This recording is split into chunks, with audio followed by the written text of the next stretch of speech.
अस्सलाम वालेकुम नाज़रीन, मैं हूं अज़ीम ख़ान। वतन यार program the shining stars of Pakistan की तरफ से आपकी खिदमत में हाज़िर हूं। और नाज़रीन, जैसे कि आप लोगों को मालूम है कि हम मुल्क भर से यानी पाकिस्तान भर से मुख्तलिफ़ शुबजात से वाबस्ता लोगों को बुलाते हैं, उनसे बातचीत करते हैं और उनके एक्सपीरियंस जो है वो आप लोगों के साथ शेयर करते हैं। आज हमारे प्रोग्राम में तशरीफ़ फरमा है एक सोशल एक्टिविस्ट है और एक फ़लाही तंजीम जो है उसके CEO है। उनसे बातचीत करते हैं और उनका नाम है रेहान ख़ान साहब, जो कि खैबर पख्तूनख्वा से ताल्लुक़ रखते हैं। हम वेलकम करते हैं। अस्सलाम वालेकुम रेहान साहब। वालेकुम सलाम। थैंक यू सो मच अजीम भाई, आपने हमें इनवाइट किया है। सबसे पहले तो आपका बहुत शुक्रिया, आपने तशरीफ़ आवरी की और आपका बहुत ज़्यादा बिजी स्केजूल है और उनमें से हमारे लिए टाइम निकालना हमारे लिए एजाज़ की बात है। Thank you so much. आपका भी बहुत शुक्रिया अजीम भाई। क्वेस्ट न्यूज़ का स्पेशली मैं ये थैंक यू कहता हूँ, बहुत अच्छा इनिशिएटिव लिया आपने, शाइनिंग स्टार का ये प्रोग्राम जो शुरू किया है। Thank you so much.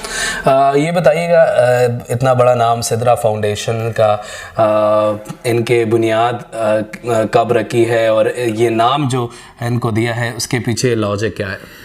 अजीम भाई, बेसिकली ये मैंने 2001 में स्टार्ट किया था सिदरा फाउंडेशन। मैंने बहुत सी ऑर्गेनाइजेशन के साथ वॉलंटियरली काम किया है। ये social as a social worker university time से हम बहुत सोशल एक्टिविटीज़ में मैं इन्वॉल्व था और डिफरेंट NGOs के साथ, यूनिसेफ के साथ, रेड क्रिसेंट के साथ वॉलंटियरली काम किया। फिर मेरी वालदा के नाम से मैंने सिदरा फाउंडेशन नाम रखा है और अल्हम्दुलिल्लाह इसके 3 साल पूरे होने वाले हैं नवंबर 25 तारीख को।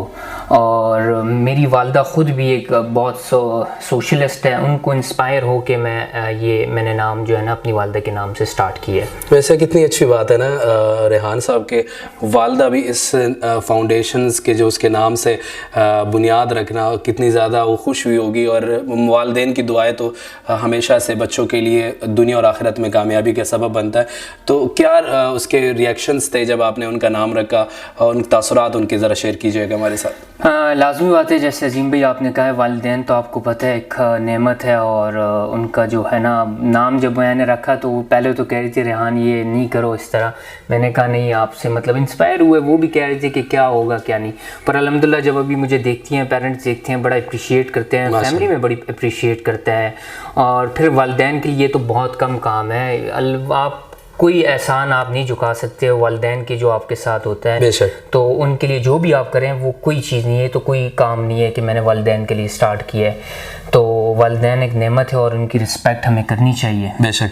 अच्छा ये बताइएगा, सिदरा फाउंडेशंस के अभी तक उनके कितने फंक्शंस कर रहे हैं, किन किन शोबे पे काम कर रहे हैं? काफ़ी सारे हमने देखे हैं, ऑर्फन्स वगैरह पे भी काम करते हैं गरीब लोगों के लिए। यहाँ पर आप बताइएगा सिदरा फाउंडेशन के, ताकि जो भी नाजरीन है वो भी जान सके कि क्या क्या फंक्शंस देती है। अच्छा, इस तरह बताऊँ अजीम भाई, सिदरा फाउंडेशन जैसे कि मैंने आपको बताया 2021 में स्टार्ट लिया था नवंबर में, और हमने स्टार्ट लिया था एक दस्तरखान से। तो वहाँ से हमने स्टार्ट किया, वीकली हम दस्तरखान करते थे। फिर हम आए रमज़ान में, हमने फिर सेकंड वो किया, रमज़ान में हम अफ्तारीज़ वगैरह करवाते हैं।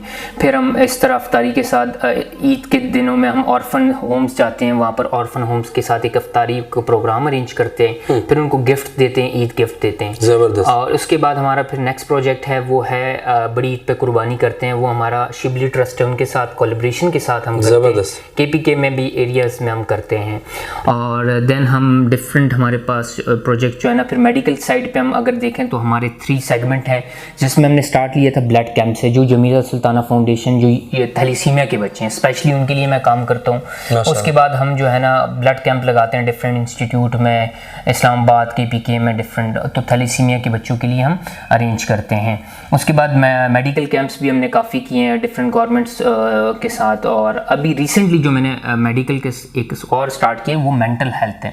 जैसे कि आपको पता है कि मेंटली आजकल स्पेशली पाकिस्तान में आपने देखा होगा काफ़ी ऐसे लोग हैं जो डिप्रेशन है और फिर और ऐसी बीमारी है, एंजाइटी है, जो लोग हैं।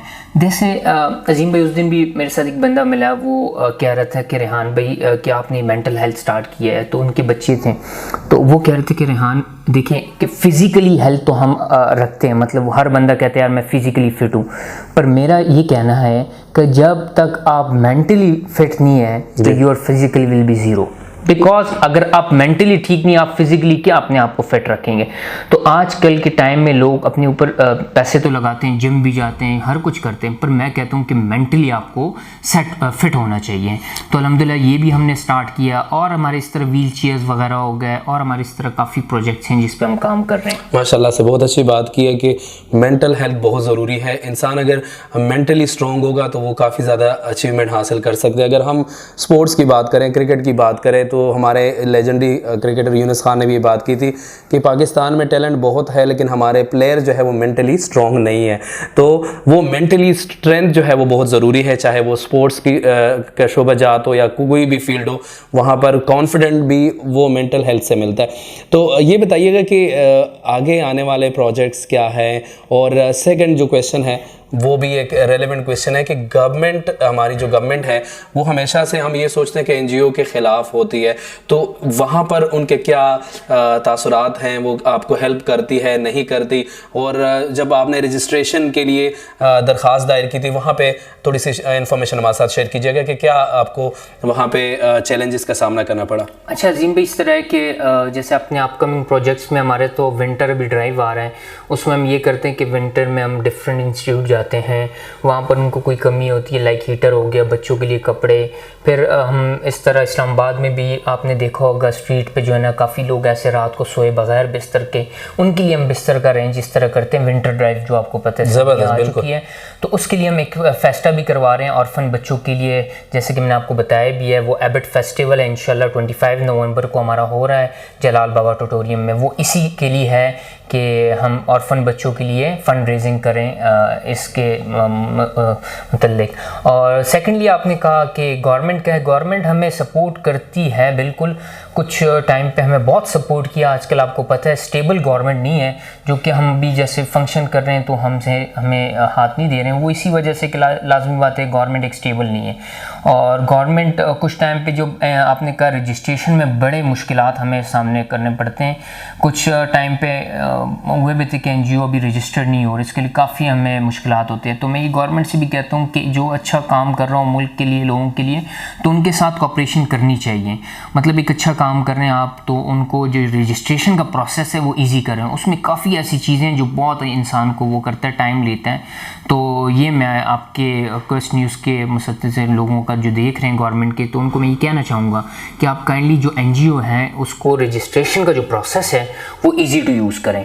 तो उसमें काफ़ी टाइम लगता है और काफ़ी चीज़ें होती हैं, ये आपने करना होता है, पैसे भी आपके काफ़ी लग जाते हैं। तो इसमें मैं रिक्वेस्ट करूँगा गवर्नमेंट से इसको ईजी करें। अच्छा, इसके अलावा ये बात भी हमें मालूम है कि आप एक बिजनेसमैन भी है, मतलब कैसे मैनेज करते हैं इन तमाम तर चीज़ों को? फैमिली भी है, फिर उसके बाद सोशल एक्टिविटी जो सिदरा फाउंडेशन के वो बहुत ज़्यादा है, काफ़ी ज़्यादा मसरूफियात होती है। जैसे आपने बात की कि हम सर्दियों में काफ़ी ज़्यादा जगहों पे सरगर्म है, वहाँ पे लोगों की हेल्प की जा रही है, स्पेशली ऑर्फन्स की।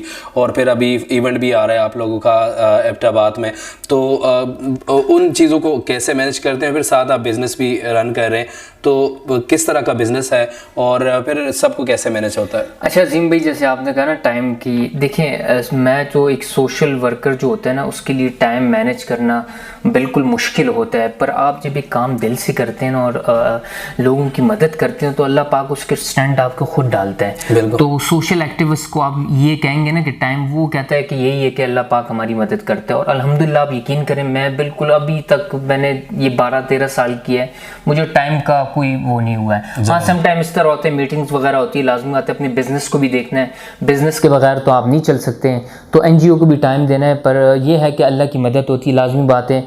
जब एक इंसान की आप मदद करते हैं, उसके बाद अल्लाह पाक आपकी मदद करता है। तो मेरा इस पे ईमान है और हमें होना भी चाहिए। स्पेशली मैं यंग यूथ को कहता हूँ कि आपसे जितना हो सके छोटी नेकी हो। जी, ये नहीं है कि आप के पास पैसे हैं नहीं हैं तो आप नेकी नहीं कर सकते, आप ब्लड दे दो, ये भी एक नेकी है, ठीक है, ये भी आपका जो है ना सदका है। तो मैं यही कहना चाहता हूँ, किसी भी ऐसी ऑर्गेनाइजेशन के साथ आप अटैच हो जाएं, किसी और मामलात में। आपने देखे होंगे अजीम भाई, आजकल के हालात ऐसे हो गए हैं, सोशल मीडिया स्पेशली पॉजिटिव भी यूज़ होते हैं, नेगेटिव भी यूज़ होता है। बिल्कुल। तो मैं यही कहना चाहूँगा कि आप ना कि एक गलत कामों में जाएं, आपको चाहिए कि आप एक अच्छे काम में ऑर्गेनाइजेशन के साथ अटैच हो जाएं, उनके साथ लर्निंग करें, और ये एक अच्छा काम है। हाँ, बहुत शुक्रिया रेहान साहब आपका आखिर में हमारे जो यंगस्टर है उनको एक स्पेशल मैसेज आपकी तरफ से, क्योंकि आप जो है अपने यंग एज में काफ़ी ज़्यादा अचीवमेंट हासिल कर चुके हैं और आगे भी आपके बड़े अच्छे स्ट्रेटजीज़ हैं, तो उस हवाले से दूसरी बात ये कि सईद इंटरनेशनल हॉस्पिटल भी आपको इस मिशन में सपोर्ट करेगा और उम्मीद है कि आपकी जितनी भी प्रमोशंस है उसमें हम पार्टिसिपेट करेंगे इंशाल्लाह। बाकी ये कि बताइएगा जो यंगस्टर है वो उनको क्या चैलेंजेस का सामना करना पड़ सकता है और फिर उनको कैसे उसको टैकल करना है।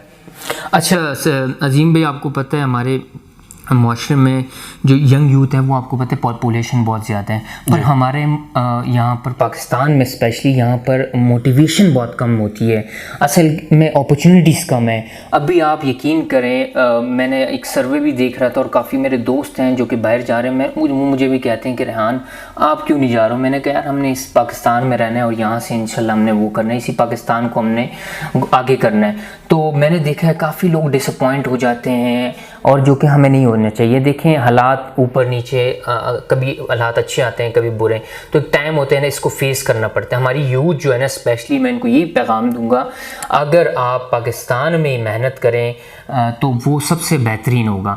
बाज़ लोग यहाँ से चले जाते हैं कि मैं यूरोप जा रहा हूँ, मैं दुबई जा रहा हूँ, तो ठीक है कुछ लोगों की मजबूरियाँ होंगी, पर मैं ये कहता हूँ कि अपने मुल्क के लिए आप इंशाल्लाह वो करें, ये टाइम यहाँ पर दें, मेहनत करें, तो आप यहीं पर भी कामयाबी कर सकते हैं। वो मेहनत डबल मेहनत आप वहाँ करते हैं, अगर वही मेहनत आप यहाँ करें इंशाल्लाह आपको अचीवमेंट मिलेगी। और अपना नीयत साफ़ होनी चाहिए और मेहनत जो है ना मस्ट है कि हम यंग यूथ को चाहिए कि आप मेहनत करें और इंशाल्लाह आपका अल्लाह पाक कामयाबी देगा आपको। बहुत शुक्रिया रेहान साहब आपके इस मैसेज का और तशरीफ़ आवरी का।